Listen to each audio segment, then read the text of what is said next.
Mohanty sir এখন আপনাদের সামনে কিছু বলছেন।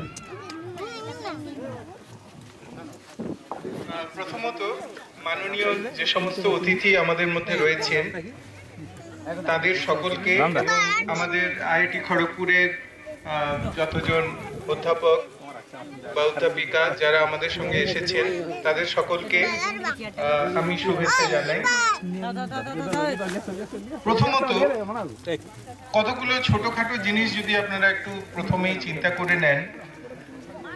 দেখুন, পৃথিবীর বিভিন্ন দেশের তুলনায় যদি আমরা ভারতবর্ষকে চীনের সঙ্গে তুলনা করি তাহলে দেখা যাবে যে চীনের যে পরিমাণ জমি তাদের কাছে রয়েছে, চাষযোগ্য জমি, সেটা কিন্তু ভারতবর্ষের তুলনায় খুব একটা বেশি কিছু নয়, হয়তো একটু কমই হবে।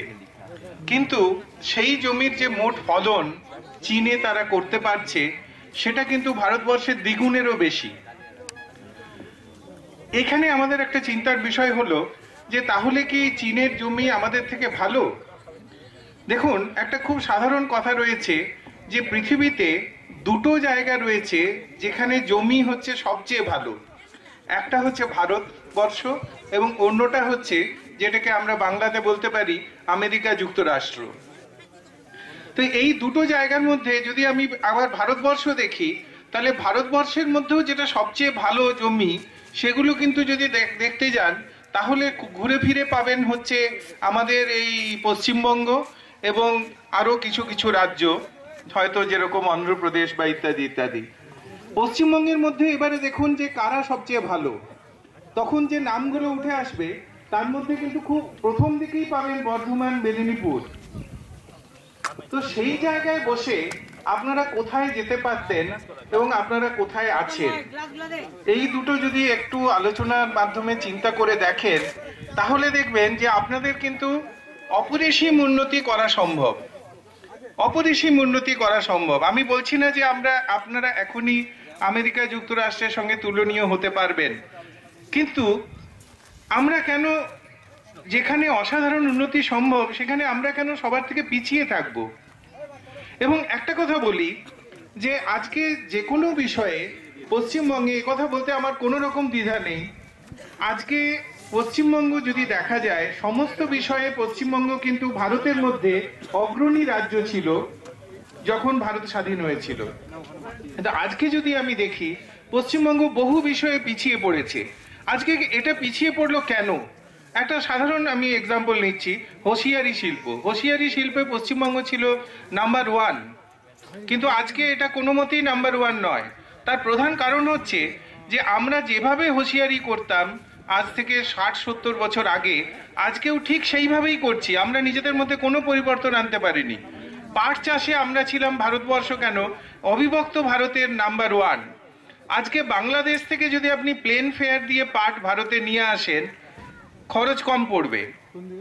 তাহলে বাংলাদেশ আমাদের থেকে কি এত উন্নতি করে ফেললো পাট চাষে যে আমরা তাতেও বাংলাদেশের কাছে হেরে গেলাম? এর প্রধান কারণ একটাই, যে আমরা কিন্তু বিজ্ঞানের সাহায্য নিইনি। আমরা বিজ্ঞানের থেকে দূরে থেকেছি। আমরা ভেবে নিয়েছি যে বিজ্ঞান আমাদের প্রয়োজন নেই, আমরা যেভাবে এতদিন বেঁচেছিলাম সেইভাবেই আমরা চলতে পারবো অনন্তকাল। কিন্তু এই জিনিসটা ঠিক নয়, এই জিনিসটা ঠিক নয়। এবং এখানেই কিন্তু একটা বিরাট বড় দায়িত্ব আছে আইআইটি খড়গপুর বা এই ধরনের যে প্রযুক্তি প্রতিষ্ঠানগুলি, তাদের একটা বিরাট দায়িত্ব রয়েছে। এবং সেই দায়িত্ব যদি আইআইটি খড়গপুর কিছুমাত্র পালন করে থাকতে পারে উন্নত ভারত অভিযান বা ফুড সিকিউরিটি অভিযানের দ্বারা, তাহলে আমি মনে করব যে অল্প হলেও কিছু একটা কাজ হয়েছে। কিন্তু একটা কথা মনে রাখবেন, এই যে সাহায্যটা আইআইটি খড়গপুর আপনাদের হাত থেকে বাড়িয়ে দিচ্ছে, এটা কিন্তু ধরে নেবেন না যে আইআইটি খড়গপুর অনন্তকাল ধরে এটা করতে পারবে। আইআইটি খড়গপুর অনন্তকাল ধরে এটা করতে পারবে না। এটা হচ্ছে একটা প্রজেক্ট বেসড একটা জিনিস। প্রজেক্ট আজকে আছে, কালকে হয়তো প্রজেক্ট থাকবে না, পরশু আরেকটা প্রজেক্ট আসতে পারে, কিন্তু দায়িত্বটা আপনাদের তুলে নিতে হবে। সেটা কিভাবে আপনারা তুলে নেবেন সেটা আপনাদের চিন্তা ভাবনার মাধ্যমে, সবার মধ্যে আলোচনার মাধ্যমে সেটা আপনাদেরই ঠিক করতে হবে। তবে আমি বাস্তবগতভাবে আমি বিশ্বাস করি যে উন্নতি সম্ভব এবং উন্নতি হবে, এই আশা নিয়ে আমি শেষ করছি। ধন্যবাদ।